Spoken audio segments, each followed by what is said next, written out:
Hello and welcome to our latest video in the Sarasin Investment Insight series. Today, Subitha and I are going to be discussing investment regimes, why they matter, and why they're important for our thematic investment philosophy here at Sarasin and Partners. But before we get into that, let me just quickly remind you about how we like to invest. So first and foremost, with most of our clients, we discuss investment strategy. That is really setting the long-term asset allocation, the broad asset mix, to be consistent with clients' long-term investment goals and aims. The second stage, and really today's focus, is how we tilt that long-term asset allocation and adjust it more tactically, and that really is based on the market regime that we're in. And thirdly is security selection, how we physically select the securities to build the portfolios. That'll be the topic of a later video. So Subitha, let's get right to it. What is a regime? So a regime is really the foundation upon which the current investment environment is built. Great, and could you provide a little bit more detail?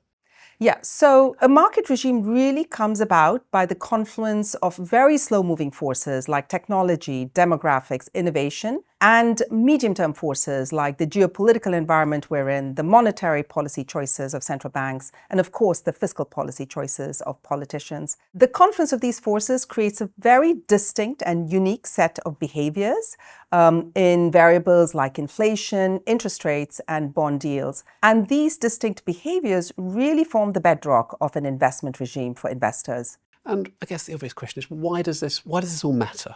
Yeah, I think it really is important to step back and think about the regime, because the regime you're in really drives the investment outcomes. So after the financial crisis, we had very low and stable inflation, and this allowed interest rates to consistently come in lower and lower. And this really had helped all asset prices to really have a decade or more of excellent returns. But I guess that period sort of ran from 2008 or so to 2020, 2021. But we're not really in that regime anymore, are we? Things have changed. Could you talk us through the current regime that we're in? Yeah, so if the financial crisis, led to a period of very low inflation, it was really driven by low demand and deficient demand. Now, after the pandemic, we've actually got a complete converse of that situation. We have really constrained supply and repeated supply shocks coming from climate change, geopolitical, crises, and the like. And so this is creating, a set of supply constraints that's keeping inflation persistently high. And it's becoming quite tricky for central banks to cut interest rates. So in this regime, we really expect inflation to be sticky, interest rates to be higher than we're used to, and also the risk premia or the excess return that we investors require to hold longer-term investments to be higher.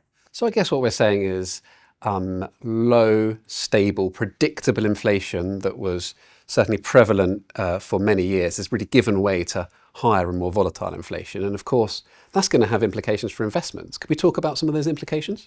Yes. So in such a regime, we really need to look for investments that can actually protect us against inflation sort of gently drifting upwards.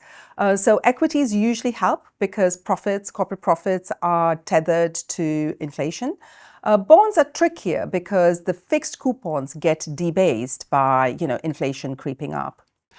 You touched on bonds briefly. Could we perhaps go into a little bit more detail on bonds? Yes, so bonds usually in the past have provided very useful diversification benefits for us in our portfolios because, in a low and stable inflationary environment, we don't have too much risk. And so bonds provide some sort of counterbalance to equity risk. But in this environment where we don't have the safety of inflation really being predictable and low, bonds become quite trickier. So we really favor shorter maturity bonds, so bonds that mature in the next few years, because those are less sensitive to market interest rates. And you can see that already in some of the multi-asset portfolios we run, particularly those portfolios with high bond weights, high government bond weights.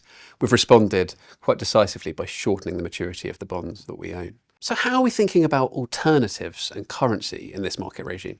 So at Sarasin, we really favor gold. After the financial crisis and the pandemic, governments have accumulated huge amounts of debt and fiscal deficits look really unsustainable well into the future. So in such an environment, we really feel that fiat currency... I'm sorry, fiat currency? Could you just remind us of what a fiat currency is? So a fiat currency is anything that's actually printed by a sovereign. It's the dollars we hold, the sterling we have, the euros and the yen. And these currencies usually lose value as inflation starts to creep up. And higher the inflation, the more they get debased. So in such an environment where we have high deficits, which we think over time will lead to higher inflation, we think gold provides a really useful ballast against this debasement. A second important driver for gold really comes because the geopolitical environment we are in now is much trickier. We think that the globalized world is now starting to fragment. And in such an environment, it's really important to have an asset that provides security against rising geopolitical risk. And gold does this in a very useful way. So, in short, gold is a really useful diversifier for us, particularly against debasement of traditional fiat currencies such as the dollar or sterling or the euro, etc., etc. Well, thank you. Look, I think this has been a really interesting and useful conversation. I really hope that this has been interesting and useful viewing too. In summary, there are 3 investment takeaways from this regime that we think are important here at Sarasin and Partners. The first is we think that by and large equity markets are going to be a good place to be. Yes, there's going to be short-term bouts of volatility, but they'll serve clients well over the next few years in our view. Secondly, fixed income markets are still relevant. They're still useful assets in portfolios, but we're responding to the likely higher volatility, particularly in those mandates that have the highest weight to bonds, by shortening the maturities of bonds that we own. And thirdly, we believe gold is a particularly useful diversifier, as I've just discussed. Subitha and I hope that this video has been useful and insightful, but if you'd like any more information, we'd be delighted to help. Please do contact any of the team or your usual Sarasin contact.